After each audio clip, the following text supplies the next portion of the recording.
music, talk, dan donasi. Nah, ngomong-ngomong soal donasi ini ya, sama ini mungkin teman-teman lihat memang gua hashtagnya itu donasi COVID-19. Tapi memang kalau teman-teman perhatikan progres selama ini, kan biasa gue posting laporan di YouTube gitu, memang gue salurkan tidak selalu mengenai COVID gitu. Tapi ada hal-hal lain, misalnya di awal bulan ini ya kita lihat ada berita mengenai ya bencana alam, misalnya di NTT gitu, atau di beberapa waktu lalu ada banjir bandang di Sumatera gitu misalnya. Hal-hal seperti itu, jadi gue juga salurkan ke sana gitu. Termasuk gue mau share juga sedikit yang gue baru lihat pagi ini ya. Sebenarnya kejadiannya kemarin, tapi gue lihat beberapa teman ada yang posting, repost gitu informasi ini tadi pagi gitu. Musisi juga gitu, seorang pemain biola ya, yang rumahnya kebakaran, dan termasuk juga instrumennya juga terbakar gitu. Jadi nah, gue lihat postingnya gitu kan tadi pagi gitu, dan termasuk ya hal seperti itu gitu. Dan juga beberapa teman musisi lainnya di waktu-waktu sebelumnya yang mengalami suatu ya keadaan tidak mudah gitu. Gue juga menyalurkan bantuan-bantuan ini ke hal-hal seperti itu gitu.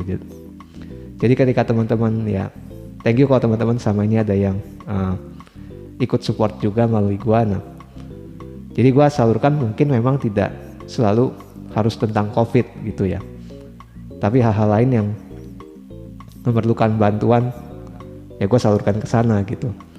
Itu juga sebabnya di setiap laporan gue itu gue usahakan kan, gue bilang setiap yang gue terima juga gue atur supaya yang gak langsung habis gitu, supaya hal-hal yang bisa dadakan tuh gue upayakan bisa berpartisipasi juga gitu ya.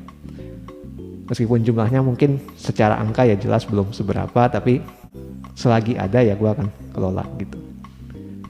Thank you teman-teman. Nah, itu sedikit mengenai donasi dulu. Tapi kalau kapal selam sih gue nggak bisa banyak komentar ya.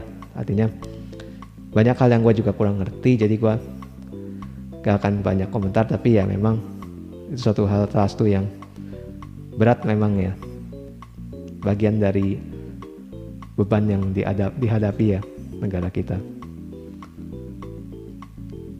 Ya semoga kedepannya akan semakin banyak berkat, semakin banyak berita baik yang kita dengar dan juga kita upayakan gitu ya.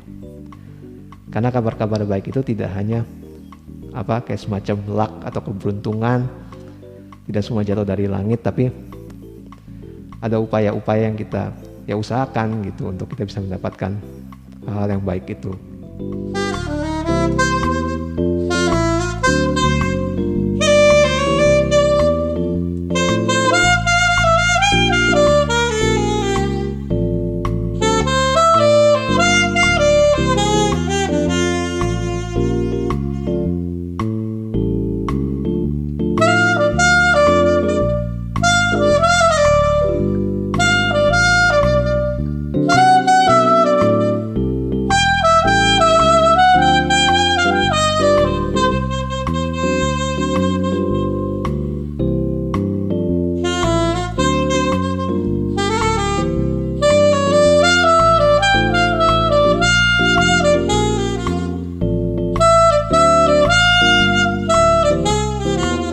Sekilas info sedikit lagi, kenapa gua kalau live begini pakai masker ya belakangan ini, karena gua merasa ini masih suatu contoh yang baik ya yang bisa gua lakukan di tengah keadaan di luar sana banyak momen-momen atau ya orang-orang yang acara-acara mungkin yang sebenarnya mereka bisa gitu, entah mereka bicara atau nyanyi atau mainkan instrumen apa atau ya acara apa gitu keperluannya. Termasuk di TV ada yang bahkan tadinya bermasker sambil melakukan aktivitasnya, jadi menggantinya hanya dengan face shield gitu misalnya. Kenapa mundur seperti itu gue gak ngerti ya. Meskipun misalnya mereka yang di sana sudah divaksin atau sudah tes antigen atau PCR apapun apa itu namanya, tapi ya kalau itu memungkinkan untuk pakai masker ya kenapa tidak gitu ya. Itu suatu upaya yang baik yang bisa dilakukan gitu. Lebih terhambat, lebih kurang nyaman tuh pasti. Tapi itu bukan sesuatu yang sangat membatasi gitu. Jadi itu adaptasi yang menurut gua harus ya kerjasama lah antara kita yang melakukan dan juga masyarakat juga ya, orang-orang teman-teman yang mungkin sebagai penonton atau penikmat ya harus membiasakan diri untuk ya melihat batasan yang ada saat ini gitu kan. Ya karena kondisi aja gitu.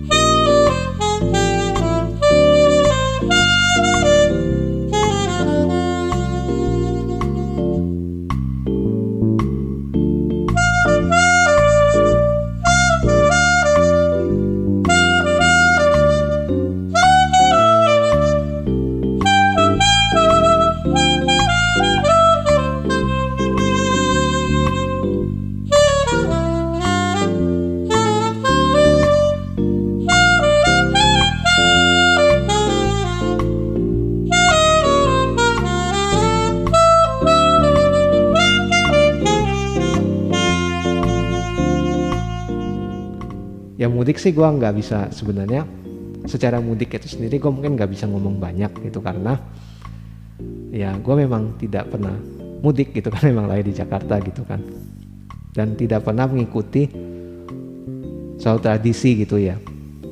Memang sih kumpul-kumpul bersama keluarga gitu, kumpul-kumpul sama keluarga di hari besar itu suatu hal yang sangat umum gitu kan. Waktu gue kecil misalnya opa oma ya dari pihak bokap itu mereka di Cinere gitu, daerah Cinere. Gua kan di barat ya, Jakarta Barat ya. Dan yang kalau dari pihak nyokap itu di Pluit Utara. Jadi kebayang tuh setiap hari besar misalnya entah itu Natal gitu kan misalnya. Ya seringan pas Natal sih. Natal sama Sincia ya, Chinese New Year. Dalam sehari itu jadi perjalanannya kayak gimana? Ya kadang-kadang ada suatu kondisi yang bikin kita kayak misalnya satu hari ke satu tempat gitu. Tapi seingat gue sih biasanya diusahakan tuh dalam sehari perjalanan panjang tuh kita tempuh gitu. Jadi lebih sering sih ke Cinere dulu kayaknya ya kalau nggak salah ingat. Jadi dari barat gitu kan ke selatan ke utara gitu kan. Lumayan capek sih, tapi ya itu tradisi ya. Tradisi yang baik ya. Dan gue bisa mengerti kalau banyak orang yang dari tahun lalu ya sangat pengen kumpul-kumpul keluarga gitu, apalagi di tengah keterbatasan atau kelangkaan kesempatan kita untuk beraktivitas gitu. Kalau biasanya mungkin dalam keadaan sebelum pandemi ya orang sehari-hari bisa pergi kemana aja, mengerjakan apa aja gitu kan, keliling-keliling, ngumpul-ngumpul, sehingga momen-momen kumpul keluarga mungkin bukan menjadi sesuatu yang mahal gitu, bukan sesuatu yang mahal mungkin bagi sebagian besar orang. Bahkan ada kadang-kadang orang yang memilih untuk melewatkannya gitu ya karena faktor itu kerjaan misalnya atau studi di luar kota misalnya gitu. Tapi di saat-saat kayak sekarang pandemi ya, kelangkaan kesempatan ini bikin orang jadi sangat lebih kepengen, menurut gue lebih kepengen ngumpul-ngumpul keluarga dibanding sebelumnya gitu. Suatu kesempatan yang dulunya terasa mudah, mungkin murah, tapi sekarang dia lebih sulit, lebih langka, sehingga menjadi sesuatu yang ibaratnya harganya naik gitu ya, harganya naik karena langka, orang jadi semakin pengen gitu. Mau itu dengan cara menyelundup atau cara-cara aneh lainnya, masukin tes atau gimana. Tapi yang gua tahu ya, di tanggal sekarang misalnya kita belum masuk ke bulan Mei, tapi gua udah dengar ya beberapa orang, bahkan ada beberapa yang bukan cuma sekedar udah mudik duluan, tapi udah selesai mudik duluan. Jadi kayak udah dari tanggal berapa mereka udah pergi duluan, terus sekarang udah balik ke Jakarta lagi gitu. Itu juga ada orang-orang kayak gitu. Ya menurut gua sih gini ya, kenapa pemerintah gitu ngasih pembatasan lebih ketat di tanggal itu, harusnya memang mereka udah research kayak ya data dari tahun ke tahun biasanya padatnya tanggal berapa, H plus atau H minus berapa dari lebaran gitu kan, dari hari-harinya itu. Jadi dengan batasan itu diharapkan memang ya supaya tidak menumpuk pergerakan orang di tanggal itu. Jadi menurut gua sih mungkin bukan soal benar-benar boleh nggak boleh, tapi kembali lagi ke prinsip awal ya 3M gitu kan. Gua nggak bilang 5M loh, 3M ya. Karena kalau kita mau berpikir dan beradaptasi, sebenarnya 5M itu semua udah tercakup di 3M gitu ya. Mengenai mobilitas dan kerumunan itu ya termasuk menjaga jarak gitu kan. Dalam hal yang simpel, misalnya kalau teman-teman mau jalan-jalan ke mall, mau makan di kafe atau dia ngumpul di resto gimana gitu, kan istilahnya kita mungkin nggak bisa mengetahui schedule orang-orang ya. Misalnya hari ini kira-kira berapa ratus orang ke mall ini ya gitu, kita nggak bisa tahu ya. Tapi paling nggak kita bisa, caranya gini, kalau emang kita perlu gitu ke sana, yang kita batasi adalah durasi kita gitu. Misalnya untuk aktivitas kita, misalnya kita pengen melakukan 3 atau 4 aktivitas di mall itu dalam keadaan sebelum pandemi, misalnya kita bisa melakukannya dalam waktu misalnya 2 jam di dalam mall itu. Sekarang kalau bisa usahakanlah kurang dari itu, misalnya usahakan 1 jam gitu, usahakan 1,5 jam atau 1 jam udah selesai gitu. Jadi dengan demikian kalau misalnya hari itu ada banyak orang pun ya, bayangkan kalau masing-masing orang berpikir seperti itu gitu untuk lebih cepat dalam aktivitas gitu, mengupayakan ya, kerumunan jelas akan banyak berkurang gitu, mau di mall, mau di kafe. Gua kan bahkan lihat di YouTube ada beberapa kafe baru ya yang cukup estetik di Jakarta, Tangerang. Tapi ketika suatu kafe sedang hype banget itu, kerumunannya nggak kalah sama kondisi sebelum pandemi gitu. Yang gue gak akan menyebutkan nama kafe-kafenya, tapi itu terlihat lah di YouTube pun terlihat gitu, jelas ya. Ya semoga kita semua bisa berpikir ya, bukan soal boleh atau nggak bolehnya menginjakkan kaki keluar rumah gitu menurut gue, tapi ya kita sudah rencanakan dan pikirkan matang-matang belum gitu. Perencanaan atau pemikiran sebelum kita pergi gitu beraktivitas itu juga yang gue ekspresikan dalam single gue tahun lalu gitu. Mendadak promo ya. Single gue yang judul Before We Go ya. Before We Go ada di Spotify dan berbagai platform digital lainnya gitu kan, Apple Music dan lainnya. Before We Go, nah itu salah satu bagaimana gue mengekspresikan ya. Gue kan bikin itu lagunya seperti harmoni ya, bersaut-sautan antara alto dan sopran gitu. Itu seperti dialog atau diskusi antara kita. Misal antara kita dengan orang tua kita mungkin yang di rumah, kita mesti serumah dengan orang yang lebih tua gitu kan. Dalam arti umur lansia maksud gue, yang lebih rentan gitu. Atau mungkin kita berdiskusi dengan diri kita sendiri gitu. Apa iya nih gue benar-benar perlu pergi untuk melakukan ini gitu. Seberapa penting, seberapa vitalnya, dan seberapa lama gitu. Jadi bukan sekedar hanya boleh atau nggak boleh gitu menurut gua ya.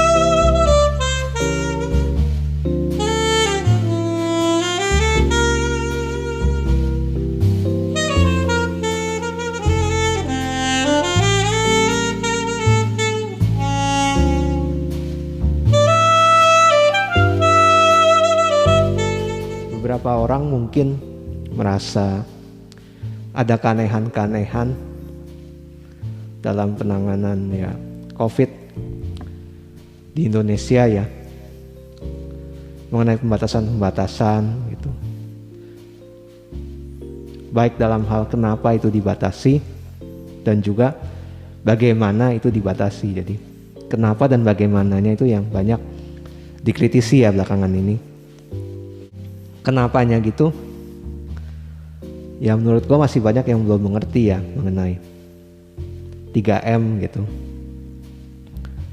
Misalnya orang merasa kami udah nggak takut COVID misalnya gitu, ada yang sekelompok orang bilang begitu.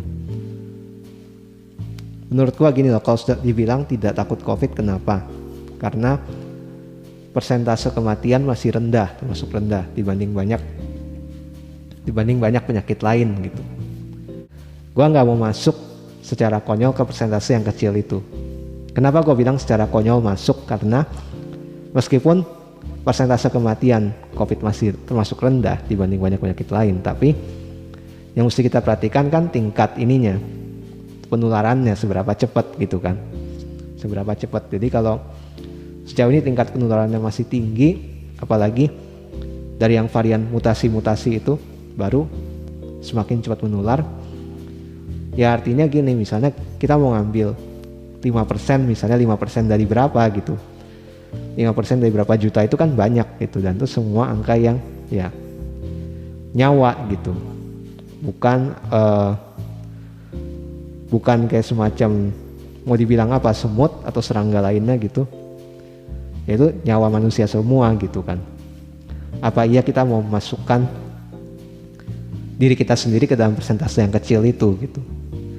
Gua rasa sih itu ya tidak baik ya, bukan soal tidak bijak lagi, tapi tidak baik karena ini penyakit menular gitu ya. Jadi ketika kita terkena itu juga berdampak buat orang lain gitu, nyusahin orang lain. Jadi ini bukan soal keberanian kita sendiri gitu, atau keyakinan kita sendiri gitu.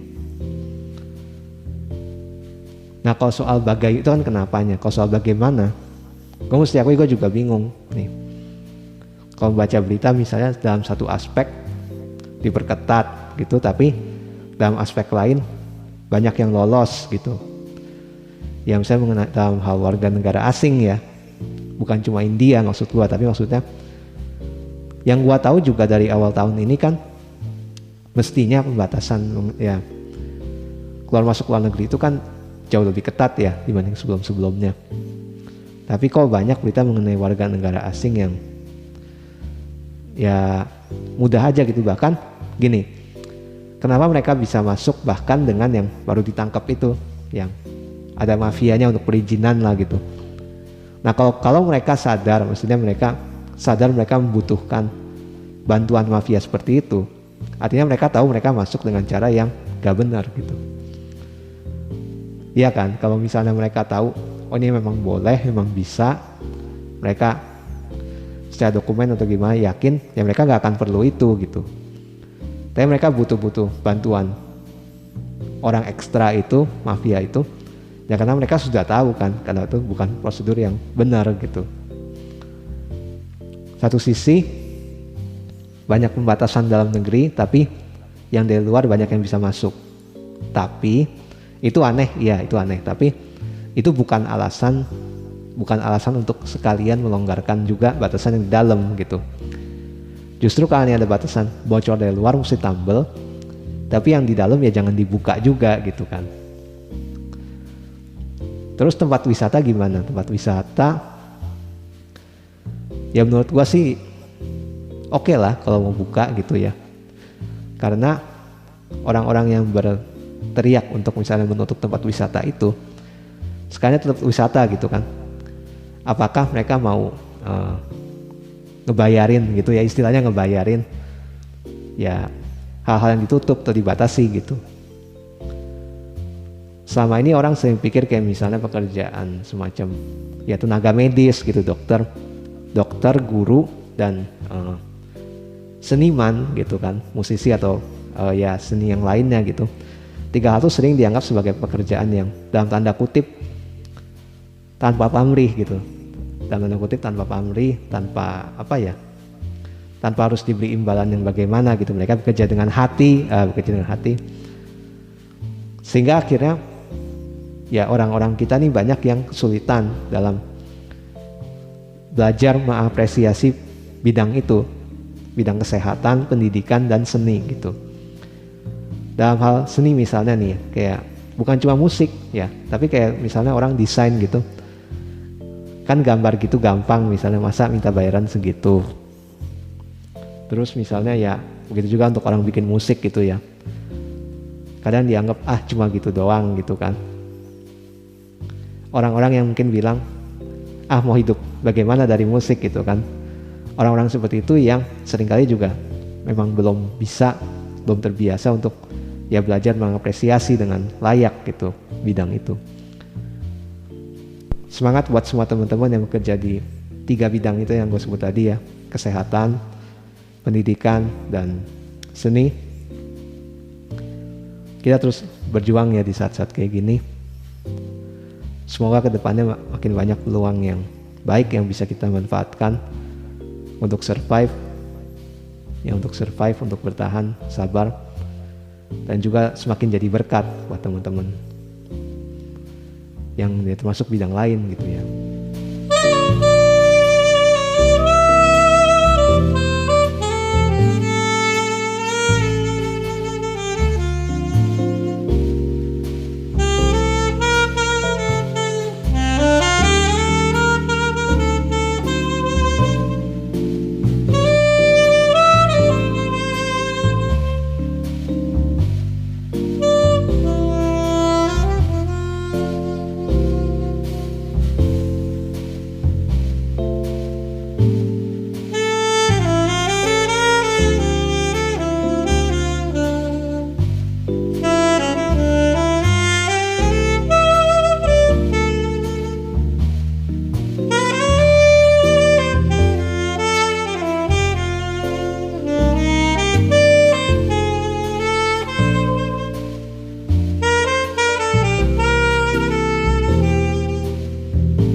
Kalau ke bidang gua sendiri nih, seni ya, kerja seni, teman-teman yang mungkin sudah mulai bekerja lagi banyak gitu, entah itu reguleran atau event-event di luar gitu, ini kan sama-sama menjaga lah gitu. Jadi kita emang perlu kerja, tapi tunjukkan juga kalau pekerjaan kita tuh bidang yang bisa dilakukan sambil mengikuti ya ketentuan dan protokol gitu. Teman-teman yang dalam bekerja masih bisa untuk mengupayakan untuk bermasker ya, sebaiknya bermasker gitu menurut gua ya, sebelum menjadi contoh atau suatu ya kasus yang tidak baik gitu. Begitu juga soal ya kayak jam operasional dan tempat, bagaimana kondisi ya. Semoga teman-teman semua juga terus ya dilindungi dalam bekerja, aman-aman, sehat-sehat semua. Tapi teman-teman kita juga ya perlu memperhatikan diri kita sendiri gitu ya, seberapa padat misalnya jadwal kita dalam seminggu gitu. Sejauh ini emang gue lihat beberapa teman ada yang pernah kena dengan COVID itu.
bagusnya sih emang mereka semua gue lihat bisa pulih gitu ya. Semoga kedepannya bisa bekerja dengan semakin baik dan semakin memperhatikan juga kesehatan gitu ya. Kalau untuk penyanyi dan main alat musik tiup mungkin gue nggak bisa terlalu komen banyak, soalnya memang mau gue komen gimana pun kan acuan tetap ke peraturan ya, peraturan. Setahu ini peraturan pemerintah dari Satgas juga, setahu gue memang untuk penyanyi gitu ya, pembicara itu, jadi gue nggak bisa komen juga gitu, meskipun kita tahu ya sebenarnya dalam hal speech atau nyanyi sebenarnya masker itu tetap oke gitu ya, bukan suatu hambatan atau halangan yang sangat parah gitu. Dan seperti yang gue bilang tadi ya, semoga juga dalam hal masyarakat nih, teman-teman yang sebagai penonton atau penikmat gitu ya juga bisa beradaptasi bahwa menerima gitu kalau keadaan sekarang kayak gitu. Kalau misalnya ada penyanyi gitu ya yang menyanyi dengan pakai masker ya tolong ya disupport juga gitu, terimalah keadaannya, itu emang namanya juga adaptasi gitu kan. Semoga semakin banyak juga orang-orang, entah itu penyelenggara mungkin gitu, yang tidak memaksakan misalnya performernya, tidak memaksakan artisnya untuk lepas masker gitu, untuk menghargai ya. Dan semoga semakin banyak juga orang-orang yang bisa terbiasa untuk berfoto dengan bermasker gitu, tidak harus lepas masker.